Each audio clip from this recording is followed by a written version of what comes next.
Muchísimas gracias, muy buenas, un saludo afectivo y caluroso por esta vía a todos y todas las participantes en este webinar. Como ustedes pueden inferir a través del título de este intercambio que vamos a tener, mi presentación se titula Resiliencia y reducción de riesgo de pandemia a través de los ODS. De dicho título se infiere, se deduce, que se trata de un análisis de cómo los ODS pueden reordenarse en términos de sus prioridades para reducir la vulnerabilidad o lo que es lo mismo, aumentar la resiliencia a los riesgos de pandemia y reducir dichos riesgos a través de todo el planeta Tierra, de todas las naciones, de todos los territorios, una vez la cuarentena a que ha obligado dicha pandemia sea levantada.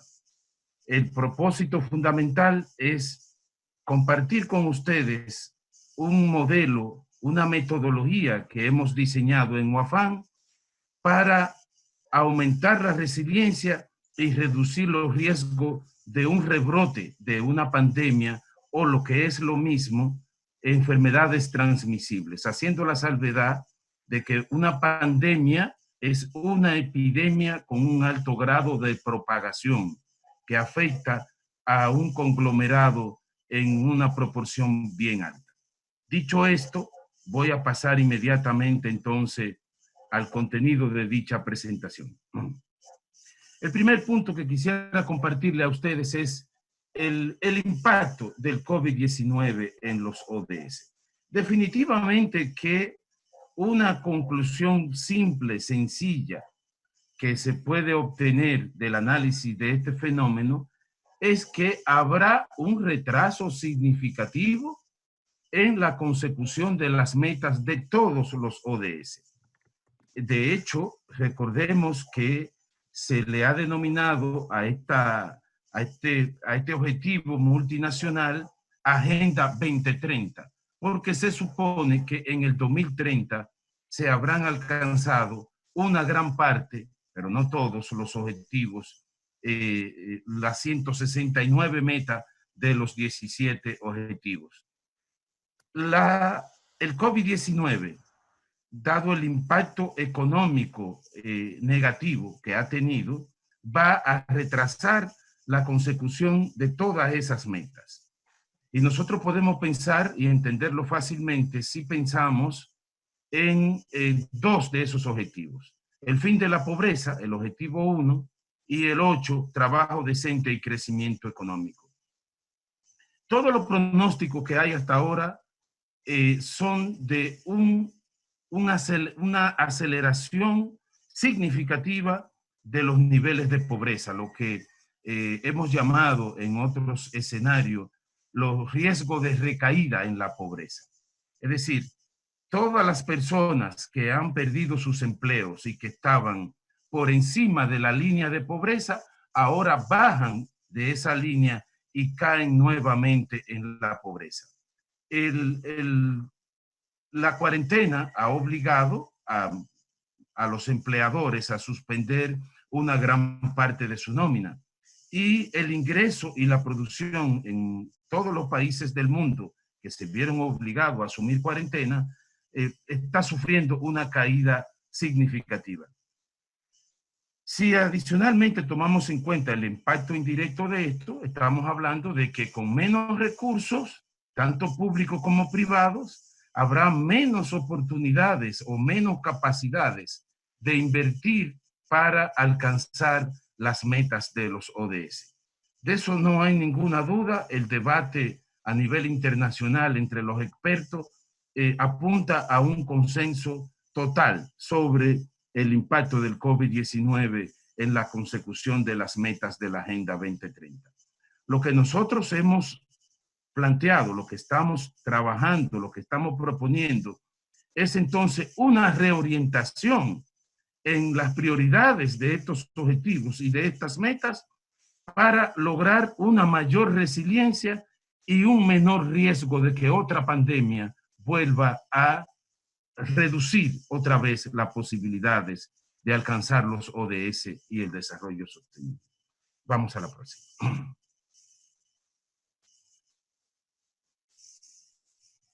Resiliencia. Lo que conocen los ODS y las metas, las 169 metas de los 17 ODS, habrán visto, se habrán percatado de que en muchas de las metas se habla de vulnerabilidad. Por ejemplo, si usted analiza la meta 1.3 o 1.5, se habla de la vulnerabilidad de los pobres a resistir eventos de naturaleza extrema, tanto social como climática, y de la necesidad de invertir en protección social en esas poblaciones vulnerables para hacerla resiliente a esos eventos. Entonces, a nivel individual, resiliencia significa el aumento de la capacidad de los individuos para resistir los efectos de pandemias y enfermedades transmisibles. La resiliencia tiene dos dimensiones, la individual y la comunitaria. Ya le mencioné la individual. La resiliencia comunitaria, la próxima por favor, está la definición de, podemos definir la resiliencia comunitaria como el aumento de la capacidad de las comunidades, entiéndase las poblaciones, los conglomerados, para reducir los riesgos de resurgimientos de pandemias y enfermedades transmisibles. Aquí quiero resaltar un elemento fundamental que es parte de nuestro modelo y de nuestra propuesta. A nivel individual, la resiliencia está relacionada con los ODS 1, 2, 3 y 4, que forman, digamos, el bloque fundamental de personas, del grupo de ODS asociado a personas. A nivel comunitario, la resiliencia está muy asociada a los ODS 6 de agua y saneamiento, 11, comunidades y ciudades sostenibles, 12, producción y consumo sostenible, 13, acción por el clima y 15, recursos naturales. Entonces, quisiera resaltar y que tengan pendiente estas dos dimensiones de la resiliencia. Una persona puede ser resiliente y mientras menos pobre sea, mientras mejor nutrido esté, mientras más salud tenga y más educación tenga, esa persona es más resiliente a los efectos de la pandemia y las enfermedades transmisibles. Y a nivel comunitario, mientras más agua limpia y saneamiento tenga una comunidad, mientras más sostenibles sean las ciudades, mientras mayor responsabilidad haya en la producción y el consumo, mientras menos gases de efecto invernadero se emitan y mientras más se conserven o se utilicen de forma óptima los recursos naturales, más resilientes serán las comunidades a los efectos de pandemias y enfermedades transmisibles. En la próxima, los próximos dos slides, estamos enfatizando, resaltando de que la vulnerabilidad y la reducción de la vulnerabilidad, o lo que es lo mismo, la creación de resiliencia, requiere un reordenamiento de las prioridades. En el caso de la resiliencia individual, estamos hablando de pobreza, educación, salud y nutrición. Y en el próximo slide, ustedes van a ver, la próxima lámina, que cuando hablamos de resiliencia a nivel comunitario, estamos hablando de más agua potable y saneamiento ambiental, un consumo más sostenible. Recuerden que el consumo sostenible es lo que produce los residuos sólidos, líquidos y los residuos que contaminan el aire, el clima, como son los gases de efecto invernadero. Un mejor uso de los recursos naturales y una mayor sostenibilidad de las ciudades serán elementos que contribuirán a una mayor resiliencia comunitaria. Así que esa es la esencia del reordenamiento de las prioridades de los ODS para crear resiliencia individual y comunitaria. Podemos ir al próximo. Hay un punto fundamental que todos y todas debemos de tener pendiente. Para alcanzar las metas de los ODS hay que invertir. Todos los países prepararon planes de inversión públicas y privadas para acelerar la consecución de las metas de los ODS. La inversión en aumentar la resiliencia produce beneficios, pues una persona con mayor resiliencia es una persona que aumenta sus expectativas de vida, aumenta los años de vida útil, como se dice en las comunidades de expertos en esta área, y reduce los gastos en salud. La inversión total se puede dividir en dos grandes categorías. La inversión en alcanzar las metas de los ODS. Esas dos categorías son la inversión social y ambiental, que le vamos a llamar aquí ISA, que aumenta la resiliencia, tanto individual como comunitaria, y la inversión en capital fijo, es decir, la inversión tradicional en industrias químicas, generación de energía, todo lo que es el capital o en las empresas, inversión en capital en empresas que emiten gases de efecto invernadero o producen algún nivel de contaminación y que por tanto son inversiones que por su naturaleza contaminante reducen la resiliencia. Entonces, lo que nosotros hemos hecho es que hemos definido un modelo que calcula ambos tipos de inversión, como vamos a ver en el próximo slide, por favor. Antes de ver el gráfico del slide, quisiera señalar que hay un gran reto en términos prácticos de medir los beneficios de la resiliencia. Es muy complicado y hay que definir metodologías muy precisas, bastante exactas, para medir el riesgo de resurgimiento o vulnerabilidad a una pandemia, así como de cualquier otra enfermedades transmisibles. Hay métodos cuantitativos para eso que utilizan, por ejemplo, el criterio del periodo de retorno. La resiliencia a nivel individual son más claros o más fáciles o precisos de hacer, ya que se supone que todo aumento de la resiliencia individual aumenta los años de vida útil de una persona a través de la inversión en saneamiento ambiental. Entonces, como podemos ver en el próximo slide, por favor, que es el modelo de optimización de la inversión en desarrollo sostenible y ODS, que vincula la teoría de los límites del crecimiento, que no toma en cuenta la resiliencia individual y comunitaria. Nosotros lo planteamos de la siguiente manera. Vamos a verlo en un grafiquito pequeño que hemos preparado para ustedes aquí, que esperamos pueda ser entendido y asimilado por todos ustedes. Aquí lo que estamos haciendo es, ya dijimos que la inversión se divide en dos grandes grupos. La inversión sostenible, en la inversión social y ambiental que crea resiliencia individual y comunitaria, y la inversión en capital fijo que reduce la resiliencia individual y comunitaria por sus efectos contaminantes. Si yo pongo esto en un eje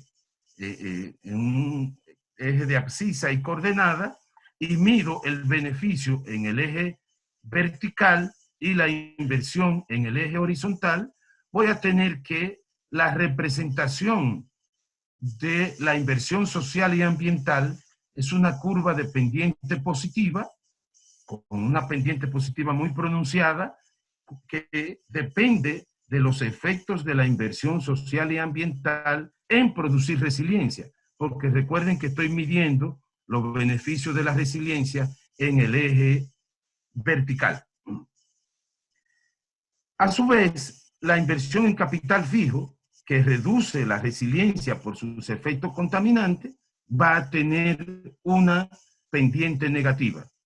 Y, repito, la pendiente de esta curva de la inversión en capital fijo depende del grado de contaminación de las empresas tradicionales, como son las empresas de generación eléctrica, las cementeras, las industrias en sentido general, que son emisores netos de gases de efecto invernadero.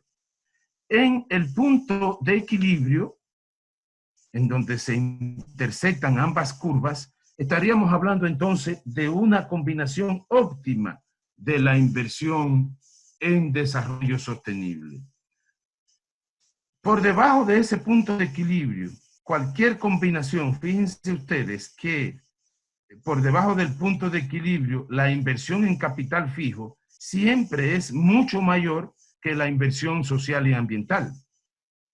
La mayoría de los países y de los territorios y comunidades podemos decir que se encuentran en esta zona de inversión no sostenible. ¿Por qué? Porque las inversiones que hacen en capital fijo son mucho mayores que las inversiones que hacen en capital social y ambiental. ¿Qué va a imponer el COVID-19, la era post-COVID o la covidianidad o la nueva normalidad, como ya muchos teóricos están acuñando esos términos? La covidianidad o la nueva normalidad tiene que implicar un desplazamiento de la combinación óptima de inversión para pasar de la inversión no sostenible, aquí abajo, hacia arriba, en donde la inversión social y ambiental es mayor que la inversión en capital fijo. Eso es lo que estamos viendo, eso es lo que se ha visto desde el mes de marzo a nivel mundial.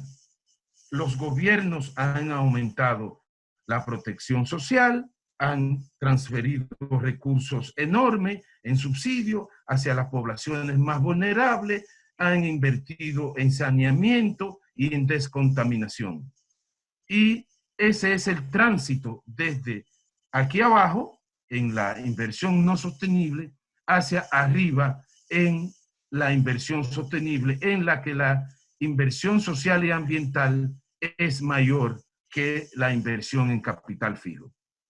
Nuestra propuesta en UAFAN es hacer este modelo factible de calcular y de aplicar, no solamente a nivel de países, sino a nivel de comunidades, provincias y municipios. Nosotros hemos probado un modelo en el que se miden los beneficios, los costos y los beneficios de invertir en aumentar la resiliencia individual y comunitaria para llegar a un nivel de combinación óptima de inversión en desarrollo sostenible. Podemos ir al próximo slide, por favor. Esto ya lo expliqué, de que cualquier situación por debajo del punto de equilibrio representa una inversión o una combinación de inversión no sostenible que puede hacer surgir brotes de nuevas pandemias que conduzcan a cuarentenas y a cierre de las economías. Claro, la inversión social y ambiental es pública, es decir, son los gobiernos los que realizan la mayor parte de la inversión social y ambiental, o por lo menos están determinados por las políticas públicas. Por tanto, es el gobierno y las políticas públicas el responsable de mantener un nivel mínimo de resiliencia compatible con el crecimiento económico. Si nos vamos al próximo slide, y ya estoy casi finalizando, para que pasemos a un intercambio, esto podemos verlo en términos de metas concretas de los ODS. En ese cuadro que ustedes ven en pantalla, lo que hemos hecho es un ejercicio de seleccionar algunas metas relacionadas a la inversión social y ambiental y calificar su impacto en la producción de resiliencia y en la capacidad de la población para resistir cuarentena. Tal como ustedes pueden verlo ahí, por ejemplo, la meta 1.3 y 1.5, que se refieren a la protección social de las poblaciones pobres y a reducir la vulnerabilidad de dichas poblaciones a los efectos de fenómenos sociales y ambientales, tienen una muy alta vinculación con la vulnerabilidad y una muy alta vinculación o impacto con la capacidad de dichas poblaciones para resistir una cuarentena. Vamos al próximo. Recuerden que al final tendremos una sección de preguntas y respuestas y la pueden hacer vía el chat y después se le leerán al expositor. Y con esto voy a resumir, con este mapa o gráfico que ustedes están viendo en pantalla, voy a resumir todo lo que he puesto anteriormente o el contenido de los gráficos anteriores. Reordenar las prioridades de los ODS post-COVID-19 para producir resiliencia individual y comunitaria. Es lo que ustedes están viendo en el centro de este gráfico. Aquí estoy poniendo los ODS 1, 3, 4, 6, 11, 12, 13, 16 y 17 como ODS y metas altamente prioritarias para producir resiliencia a nivel individual y comunitario. En resumen, y como conclusión final, nuestro mensaje es: el COVID-19 y la post-cuarentena nos va a llevar a toda la humanidad a replantear o a modificar la prioridad de ODS y sus metas para conducirlo a un nivel de inversión óptima que produzca un mayor nivel de resiliencia individual y comunitaria a pandemias y enfermedades transmisibles en sentido general. Esa es nuestra propuesta, ese es nuestro planteamiento que queremos compartir con todos ustedes y con las comunidades académicas, sociales y de toda naturaleza. Muchas gracias por sus atenciones. Seguimos con el desarrollo de la actividad. Los que deseen pueden hacer sus preguntas.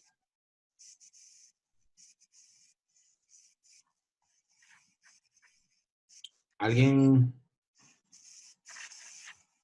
desea una pregunta?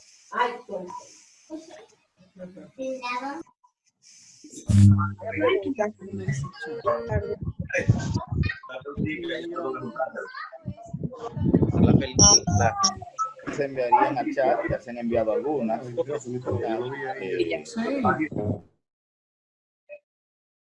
a leer las preguntas. Léelas del chat. Y voy a comenzar. Pregunta el señor Gabriel Peña. ¿Cuáles iniciativas ha desarrollado la UAPAN a la luz de los ODS que evidencien la creación de resiliencias y reducción de los riesgos de pandemia ante la nueva realidad del COVID-19?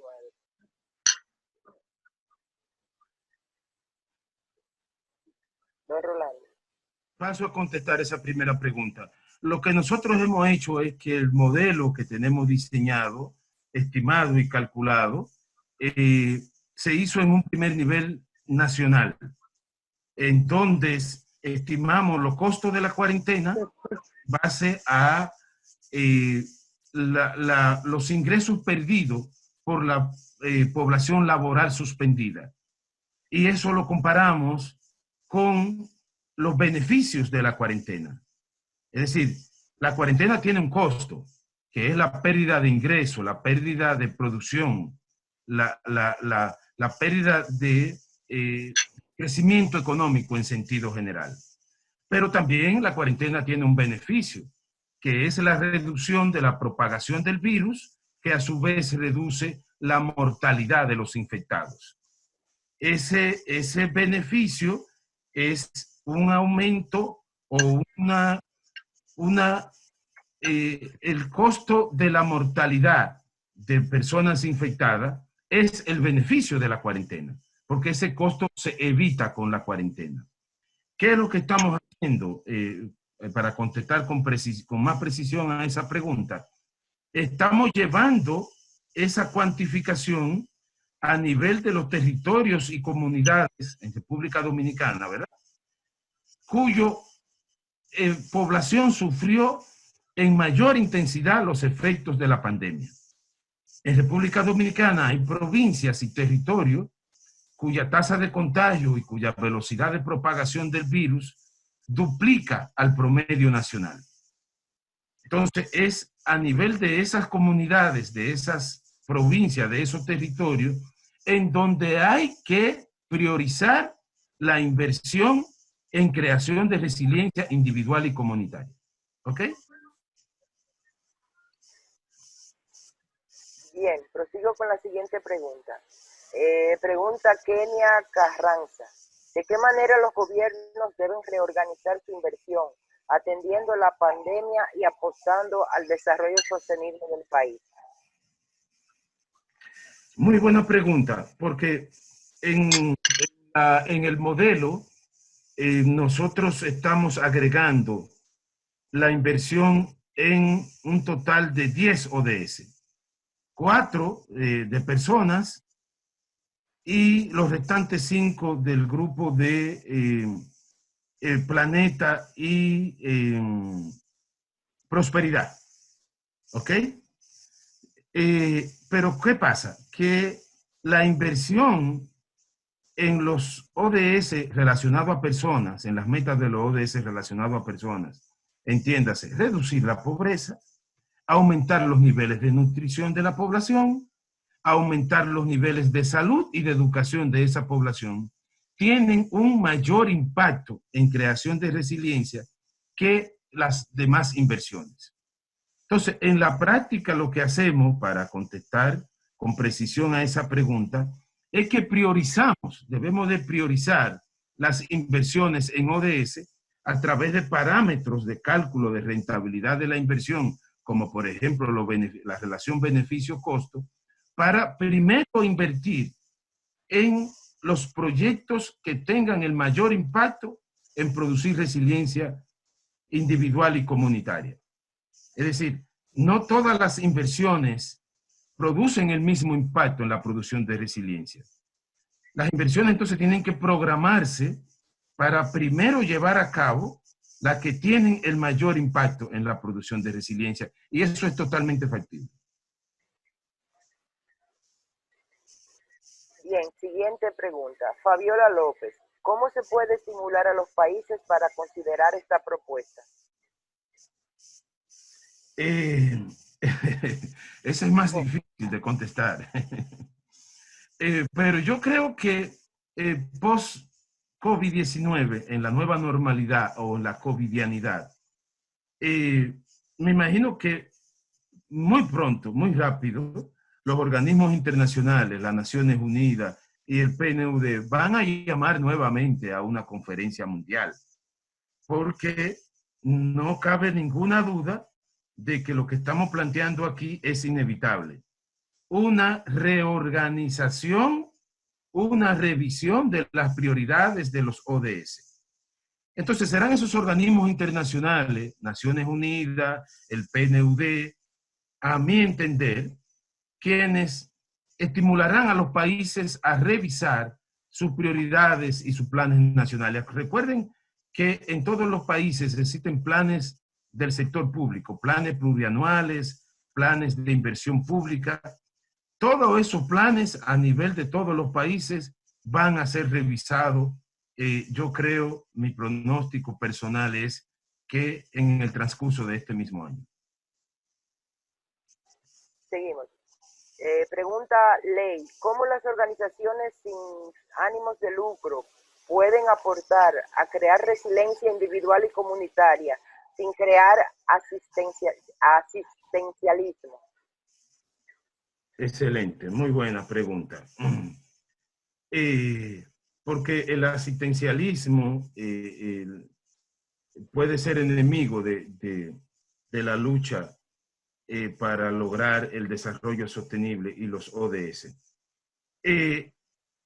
Lo que la experiencia internacional ha demostrado, y en donde hay cierto nivel de consenso entre los expertos, es que la inversión en educación, primero que nada, para crear en los individuos competencias y capacidades para poder salir de la pobreza o mantenerse fuera de la pobreza, es lo más prioritario. Así que las instituciones sin fines de lucro que trabajan en educación y también en salud, porque el que es el capital humano, la inversión en salud y en educación es inversión en la creación de capital humano. Las instituciones sin fines de lucro que trabajan en esos dos sectores, creo que tienen la mayor oportunidad de poder hacer eso. Es decir, crear las condiciones para que las poblaciones pobres creen resiliencia y puedan soportar cualquier otra pandemia que van a surgir en el futuro. Pandemias o propagación de enfermedades transmisibles. Porque recordemos la diferencia. Pandemia viene de epidemia. Una epidemia es una enfermedad que se propaga rápidamente y afecta a gran parte de la población. En cambio, una enfermedad transmisible, que la conocemos, entiendas el dengue, la malaria, el chikungunya, son enfermedades transmisibles, pero que muchas veces no adquieren el carácter de pandemia. Entonces, crear resiliencia en las poblaciones a través de la educación y la salud para resistir esta pandemia, esa es la clave. Ese es el mensaje que estamos transmitiendo. Bien, la licenciada Gilenia Cepeda, ¿cómo los ODS servirán de apoyo para la recuperación del sistema educativo? Sí, se me fue la imagen aquí. Lo estamos escuchando sin problema. Sí, puede seguir poniendo. Ok. Contesto esa pregunta, pero se me fue la imagen de pantalla. Pero bueno. Una de las cosas más contundentes que ha quedado de manera fehacientemente demostrada es que la virtualidad ganó la batalla y de manera contundente a la presencialidad en los modelos educativos. De hecho, en la gran mayoría de los países todavía no van a abrir sus sistemas educativos a la actividad de la docencia presencial.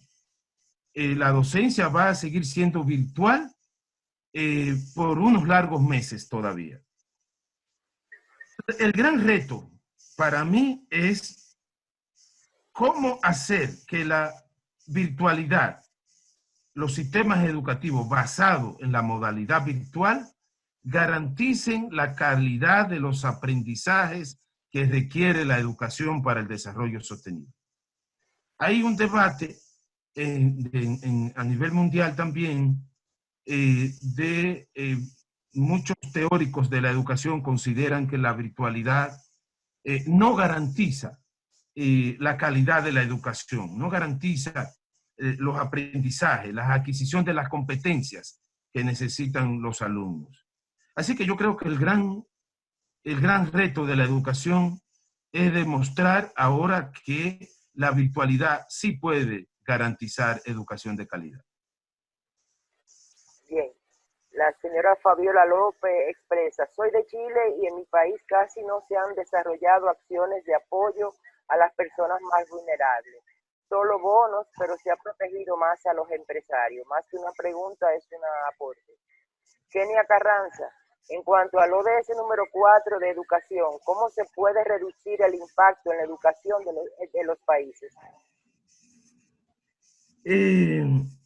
Bueno, el impacto en la presencialidad, en la educación presencial, ya es inevitable. Lo que los países deben hacer, en mi humilde opinión, es garantizar que mientras la educación se esté impartiendo por la modalidad virtual, garantizar los aprendizajes del currículum. Eso debe ser innegociable. Y luego, cuando la pandemia haya, bueno, algunos dicen que nunca desaparecerá, pero cuando los efectos de la pandemia sean insignificantes, combinar la virtualidad con la presencialidad de manera óptima. Yo creo que ya el COVID puso a la virtualidad a ganar la batalla a la presencialidad, pero eso no significa que la presencialidad vaya a desaparecer. De hecho, mi opinión personal es que algún nivel de presencialidad en los sistemas educativos es necesario. Así que yo creo que el gran reto es post-COVID, el reto post-COVID, es lograr la combinación óptima entre virtualidad y presencialidad. Bien. Otra intervención, el señor Dimas Liranzo. Otro beneficio de la cuarentena es la ambiental. Se ha reducido la contaminación por gases de efecto invernadero. Rosalba Gómez, ¿cuáles acciones o alternativas puede la comunidad establecer para promover su capacidad de resiliencia con o sin apoyo de los gobiernos locales y nacionales? Aumentando el capital humano. Aumentando el nivel del capital humano de la población vulnerable. Esa es la lección fundamental del modelo. Aumentar el capital humano es aumentar la capacidad de resiliencia individual y luego la resiliencia comunitaria o colectiva. Pero mientras más inviertan los gobiernos, la inversión social, acuérdense de la curva que yo presentaba en el gráfico, la inversión social y ambiental, ISA, aumentar el componente de la inversión, aumentar el componente social de la inversión social y ambiental. Esa es la clave. Esa es la clave de todo esto. ¿Ok? Bien, seguimos. Fabiola López, los ciudadanos comunes y corrientes podemos presionar a nuestros respectivos gobiernos a considerar en sus políticas públicas los ODS o denunciar si estos los ignoran de alguna forma. Muy buena pregunta. Yo creo que eso tiene mucho que ver con la participación de la sociedad civil. En muchos países, los organismos internacionales, Naciones Unidas, el PNUD, ha promovido la participación de la sociedad civil y del sector privado. Las instituciones sin fines de lucro, las empresas privadas que alinearon o tratan de alinear sus planes de negocio a los ODS. Esa sería un campo nuevo que quizás se va a abordar o va a tener una recomposición ahora en la época post-COVID. Porque, repito, las empresas privadas, que son las que invierten en capital fijo, ¿ok? Son las empresas emisores netas de efecto contaminante, van a replantearse su política de responsabilidad social corporativa, como le llaman muchas veces en muchos países, tomando en cuenta la experiencia del COVID-19. Y las instituciones sin fines de lucro van a reorganizarse o a reagruparse alrededor del tema de creación de resiliencia.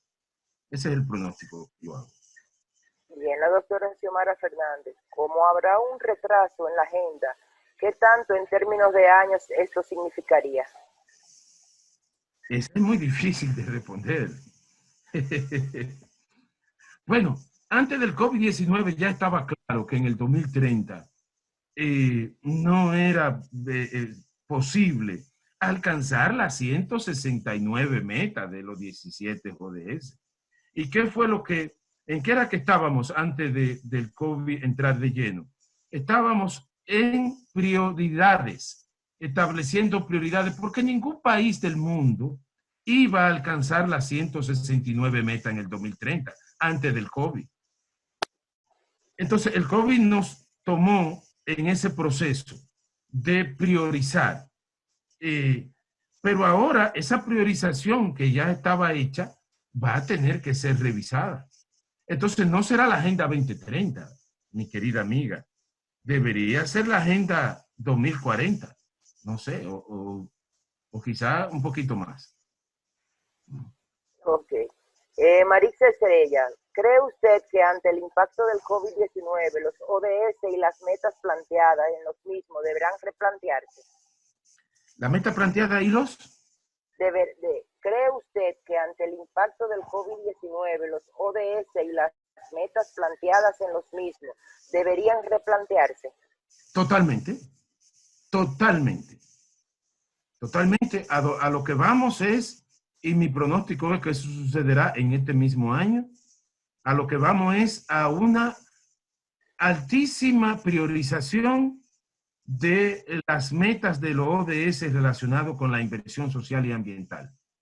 Ojo, ojo, porque si bien las inversiones en protección social, es decir, en capital humano, entiéndase, reducir pobreza, aumentar la nutrición de las personas y sus niveles de educación y salud, si bien esas inversiones tienen un altísimo impacto en aumentar la resiliencia individual, si descuidamos el aumento, la construcción de resiliencia comunitaria o colectiva, vamos a eliminar el impacto de la inversión social y si no, también se hace la inversión ambiental. Los residuos, señores, el efecto de contaminación del consumo y la producción tienen que ser reducidos, porque si no, lo que haces con una mano lo podría desbaratar con la otra. Si tienes una población menos pobre, mejor nutrida, con más salud y educación, pero al mismo tiempo tienes una comunidades que no manejan bien sus desechos sólidos, que contaminan el agua y el aire, el efecto de invertir en capital humano se desvanece ante el efecto de la contaminación comunitaria. Por eso es que el modelo habla de un nivel de combinación óptima de inversión social, ambiental y en capital físico. Bien. Yadira Robles, en lo que respecta a la República Dominicana, ¿cuál de los sectores económicos será el más afectado por la pandemia y de qué manera a través de la inversión en los ODS se pudiera mitigar? Bueno, están los sectores perdedores. O sea, lo primero que surgió a nivel académico en la comunidad académica y científica fue identificar los sectores perdedores y ganadores. Entonces, los sectores perdedores no se van a recuperar por todos estos meses. Por ejemplo, el gran debate ahora mismo está en la apertura de los vuelos internacionales. El tema del turismo, o sea, la apertura del sector turismo. Aunque haya acuerdo a nivel internacional entre los países, de las autoridades aeronáuticas, para abrir los aeropuertos y los vuelos internacionales, está por verse si el turista va a querer tomar un avión e irse a vacacionar a otro país. Está por verse si la gente va a volver a los restaurantes a sentarse a comer. Está por verse si va a volver al cine, a los gimnasios, a los grandes centros comerciales, a todas las actividades económicas que impliquen aglomeraciones humanas, son los perdedores y van a seguir siendo por los próximos meses. Y son los que suspendieron la mayor cantidad de trabajadores. Y por tanto, los gobiernos, el subsidio a los trabajadores debería de priorizar a los que provienen de esas actividades perdedoras. Ok. José Holguín, ¿de qué manera podríamos nosotros equilibrar el impacto de la cuarentena, entendiéndose que aunque los efectos económicos y sociales han sido muy negativos, sin embargo el ecosistema y medio ambiente han tenido, diría yo, un respiro?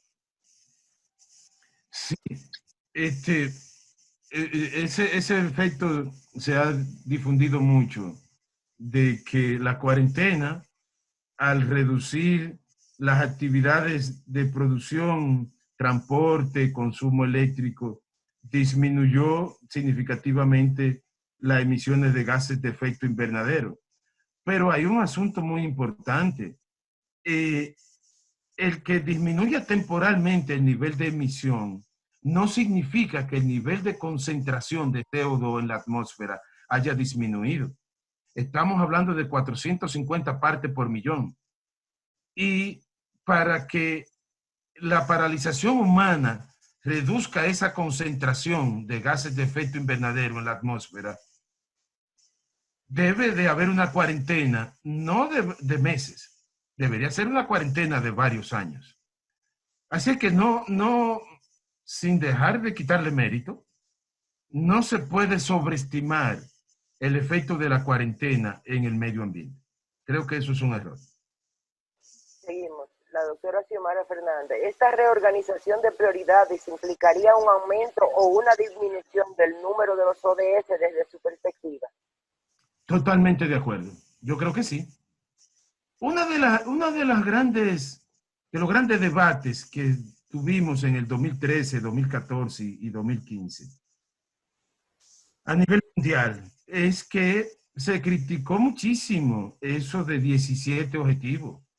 Los ODM eran 5 y la meta eran 36. Y nos fuimos ahora a 17 objetivos y 169 metas. Yo no estoy diciendo que no sean importantes los 17 objetivos y las 169 metas, no.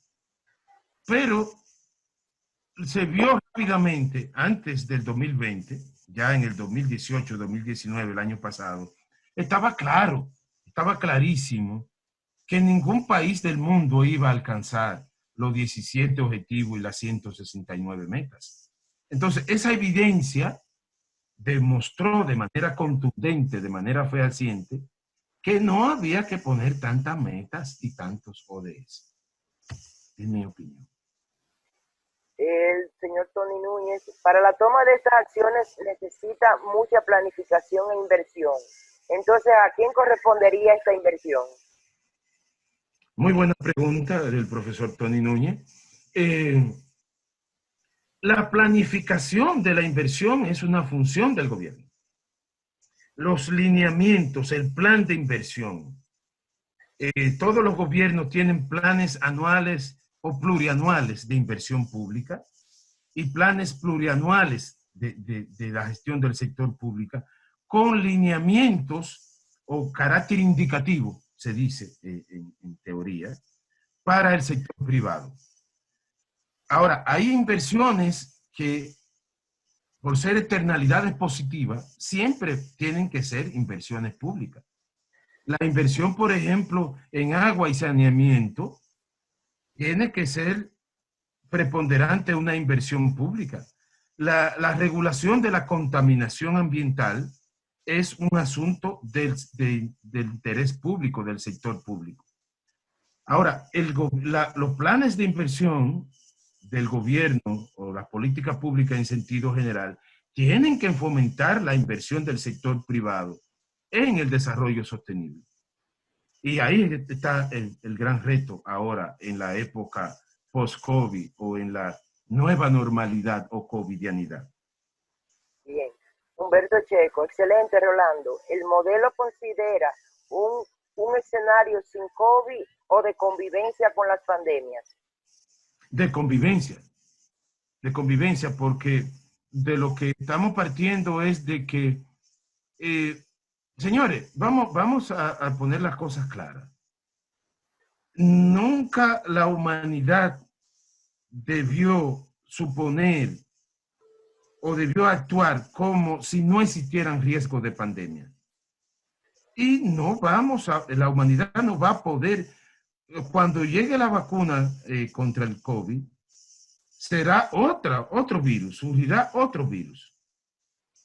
Esa es la naturaleza de la composición biológica de los seres vivos que habitan en el planeta.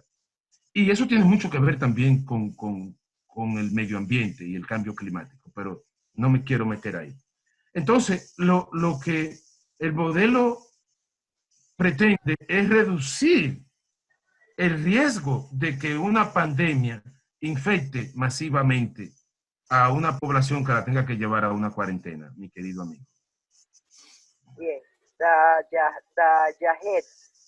El asistencialismo podría ser enemigo del desarrollo sostenible y la cooperación internacional. Y si esta es posible, ¿desde qué perspectiva podrían ejecutar la cooperación internacional post-pandemia? Excelente pregunta. Ustedes han visto que la OMS, o la OPS, bueno, OMS, que es la Organización Mundial de la Salud, está en el centro del vórtice de los enfrentamientos entre las grandes potencias. Donald Trump acusó a la OMS de negligencia, de no haber tomado las medidas preventivas que evitaran la propagación del virus. Lo que vamos a ver en los próximos meses es una reorganización de la cooperación internacional alrededor de los ODS 3, básicamente el 3.4, 3.8 y 3.D. Es decir, la reducción de la vulnerabilidad de la población mundial a las pandemias y a las enfermedades transmisibles. Y lo que se puede pronosticar con mucho grado de certeza, diría yo, es que la cooperación internacional va a volcarse hacia estos temas de la salud colectiva a nivel mundial. Porque aquí hay un problema que mucha gente quizás no entiende. La salud humana es una externalidad, positiva o negativa. Cuando el virus surgió en Wuhan, China, mucha gente veía la calle vacía y nunca pensó que eso iba a llegar por aquí, por las Américas. No, no, no. Un virus que afecte a un humano afectará a todos los demás humanos. Eso está bien claro en los modelos matemáticos de la propagación de virus. Entonces, la cooperación internacional, los gobiernos, la humanidad toda la humanidad completa va a tener que ponerse en un solo canto con relación a este problema, que vamos a tener que seguir bregando con él. Bien. La resiliencia comunitaria pregunta Maritza Estrella, tiene mucho que ver con la cultura de los pueblos. ¿Cómo pueden los ODS adaptarse a las particulares de la sociedad que con relación al COVID-19 se ha evidenciado las fuertes diferencias? Bueno, esa es complicada también de responder. Yo creo que la respuesta a esa pregunta viene por la reorganización, la revisión de las prioridades de los ODS. La resiliencia comunitaria es fundamental. Repito, no hacemos nada invirtiendo en resiliencia individual si no invertimos también en resiliencia comunitaria. Pero la resiliencia comunitaria, a diferencia de la individual, como su nombre lo indica, tiene que ver con el colectivo, con la población, con la comunidad. Entonces, todo lo que afecte la convivencia en comunidad va a tener un impacto en la resiliencia comunitaria. Okay. Ani pregunta, ¿el gobierno tendrá la obligación de educar en todos los niveles académicos y a través de los medios para que la resiliencia sea obligatoria del día a día? Bueno, esa es una pregunta también muy complicada. O sea, si la resiliencia no es algo que se pueda imponer, ni que usted la pueda ir a comprar a un supermercado, ni a un mercado. La resiliencia se construye, ¿verdad? Se construye por tiempo, y dura un tiempo construirla. Yo creo que la mejor respuesta que puedo dar a esa pregunta es que se necesita una combinación de la comunidad, el gobierno y los individuos. Y una responsabilidad ciudadana. Por ejemplo, en cuarentena se ha dado en llamar ciudadanos irresponsables a los que salen sin la mascarilla, a los que no respetan los toques de queda. Entonces, ser ciudadano responsable es parte de la resiliencia comunitaria. Porque si usted está infectado por un virus, no salga a la calle. Eso creo yo, eso es responsabilidad comunitaria. Bien. Eric Sánchez, si se mejora la pobreza, la educación y la salud, seremos menos vulnerables. ¿Cómo los gobiernos llevan todo esto a los lugares más vulnerables y cómo la educación en esos procesos? Excelente, excelente. El modelo que hemos trabajado y lo que traté de explicarlo en respuesta a una pregunta anterior, prioriza a los territorios, a las comunidades, a los municipios, a la provincia más vulnerables. Es decir, a los que son menos resilientes. Acuérdense que vulnerabilidad es el opuesto, el antónimo de resiliencia. ¿Ok? En esas comunidades más vulnerables o menos resilientes, es donde más debe de invertirse en salud y en educación. No que más debe de invertirse, no. Es donde la inversión en salud y educación va a ser más rentable. Porque el impacto en crear resiliencia y aumentar la vida útil de las personas va a ser mayor que en otras comunidades que sean menos vulnerables. Seguimos, entonces. Pregunta, ¿y el sector privado cómo podría invertir para aportar a los ODS en este contexto? Alineando sus planes de negocio no solamente a los ODS en sentido general, sino también buscando vínculos con la creación de resiliencia. Lo que hemos visto, lo que la práctica hasta ahora, ha sido que las empresas privadas, a través de su política social empresarial o responsabilidad social corporativa, donan, hacen donaciones, apadrinan una escuela, un hospital, etcétera, etcétera. Y eso está muy bien. Pero ahora lo que yo creo que va a suceder es que van a tratar de tener un mayor impacto en la creación de resiliencia. El COVID va a obligar a las empresas a revisar también sus planes de responsabilidad social corporativa. Bien, Rosario Gómez sugiere una próxima actividad donde se den a conocer los ODS y sus metas, ya que muchos participantes desconocen esta información. Les puedo decir que tenemos un diplomado, que hay un grupo que inició, pero va a comenzar en breve otro de un diplomado en desarrollo sostenible, que a través de la página de la universidad podrán conocer los detalles. Y a través de las redes sociales. Y a través de las redes sociales, correcto. Bueno, hasta ahora no tengo más preguntas. Bueno, ha sido una jornada muy extensa, muy intensa. Yo agradezco muchísimo la participación de ustedes. No, hacía mucho que no tenía una experiencia como esta, con un público general. Normalmente uno debate y discute con grupos más especializados, pero de verdad que debo reconocer que este intercambio con las preguntas y respuestas ha sido muy fructífero y muy productivo para mí. Y estoy seguro que también para todo el equipo de la UAFAN que me ha acompañado en este webinar. No sé si alguien de la UAFAN quiere despedir la actividad. De mi parte, ha sido un placer, ha sido un gran honor y espero volverles a ver pronto. Muchas gracias a todos y buenas noches.